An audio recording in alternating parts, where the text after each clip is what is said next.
形あるものはいつか壊れる。壊れたものに再び命を吹き込む。美しき職人技の世界。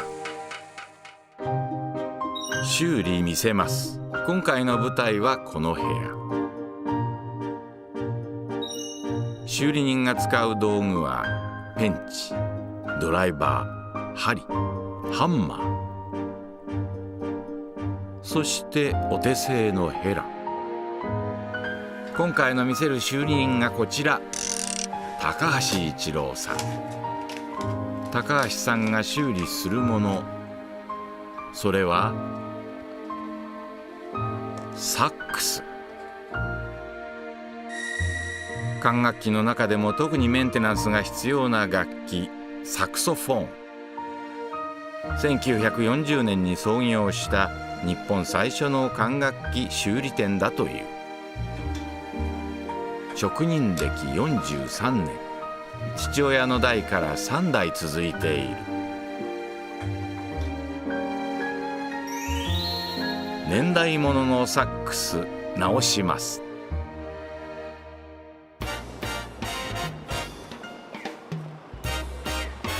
ハングル語の看板が並ぶ町、同時に楽器店の看板が目につく町。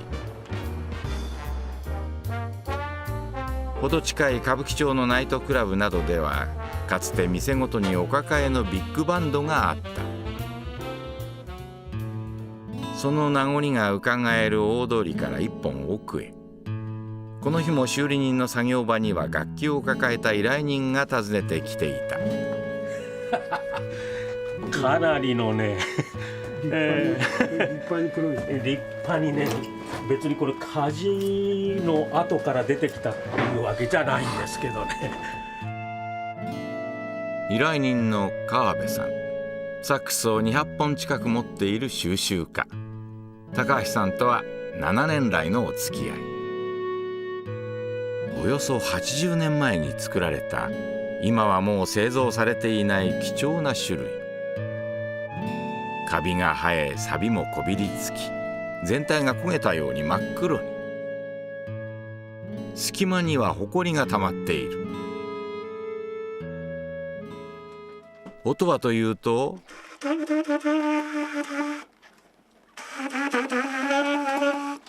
何も音の出る状況ではないと。こういう楽器をね、やっぱりきちっと再生してもらえれば楽器もこう喜ぶでしょうしね。このクラスです。博物館ものだか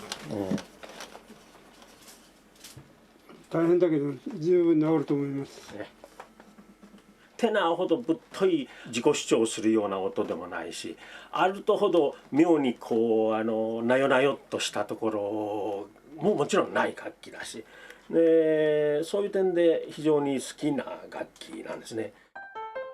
依頼人が愛してやまない C メロと呼ばれる手に入りにくいサックス。かつての音色を取り戻せるのか、修理人の腕に託された。まずは楽器の状態を念入りに調べる。修理する方から言うと結構やりにくい楽器で、実際はもう使える状態ではない。もうこれは触った時点でわかる。長年のその日本の仏像のゴミみたいなもんだから、完全に落とせるかどうかやりだしてみないと。今回の修理は2日はかかる大仕事。最後まで気の抜けない作業が始まった。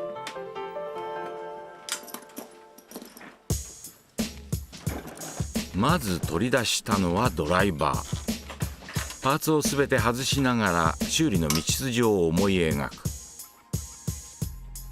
ねじ回しで回してれば中の芯金がこう回るたんびに蛇行するのが分かりますからね。もう抜けないほど錆びてる場合もあるし、それが一番厄介ですよね。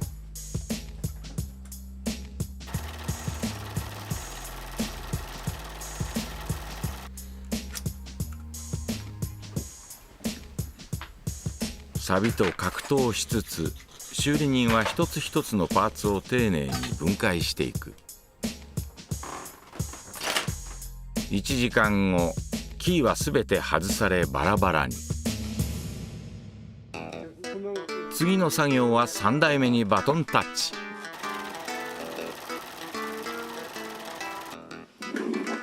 工房と隣接した自宅のお風呂場。ここで長い年月をかけてこびりついた汚れを洗い落とす。いろいろちょっとやってみたんですけど、指が一番いいし、こう楽器に密着できるっていうか。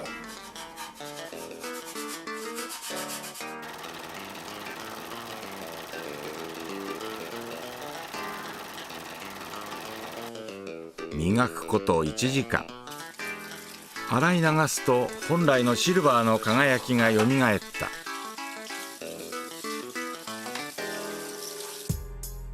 汚れている時には気づかなかったへこみや目立つ傷がないか再度確認。ネックと呼ばれる部分にへこみを見つけた。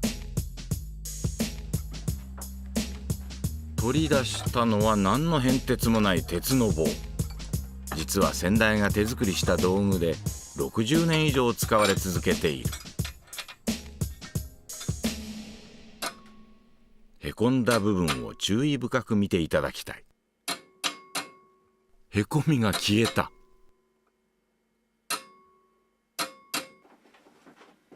さらに細かいへこみはハンマーで調整して仕上げる。こうして1日目の作業が終わった。残すは最も重要で手がかかる作業。それはキーの裏側についているタンポと呼ばれる革製クッションの総取り替え。この部分が傷んでいると隙間から空気が漏れ、キーを押しても思うような音が出ないのだ。サックスの中から見るとこんな具合、隙間があるのがよくわかる。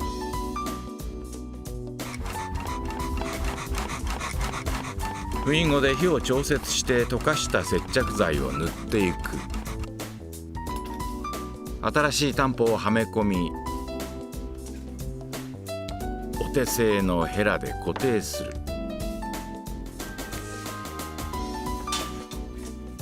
本体に取り付ける際、隙間がないか確認に使うのが豆電球。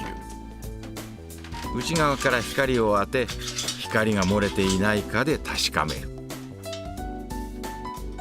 見落としは許されない。わずかな隙間を見つけた。タンポの角度を再度調整する。角度を変えるっていうことは一回水平につけたやつを変えるわけだから、やっぱりどうしても狂いやすいんで、あんまりやらない方がいい。ただ楽器によってはやらないと合わないっていうことがありますので、千差万別ですから。微妙な角度が熟練の技。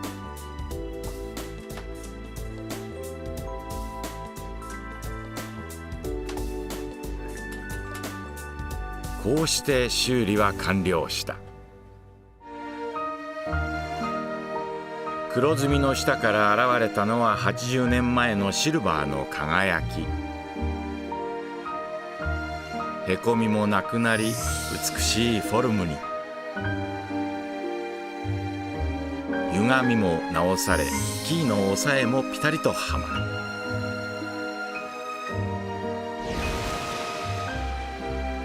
内側から見てもご覧の通り。通常ちゃんと任せてくれるっていう人にはもうできるだけその人が言わなくてもこうしたら便利だろうっていうことは全て取り入れてやってますんで、仕上がりとしては 100% 完全です。そしていつものように依頼人は修理されたサックスを受け取りにやってきた。いかがでございましたか。ちょっと大変でございます。おお、見事にシルバーの楽器になってる。いや嬉しいなあ。テナーのようにもなるし、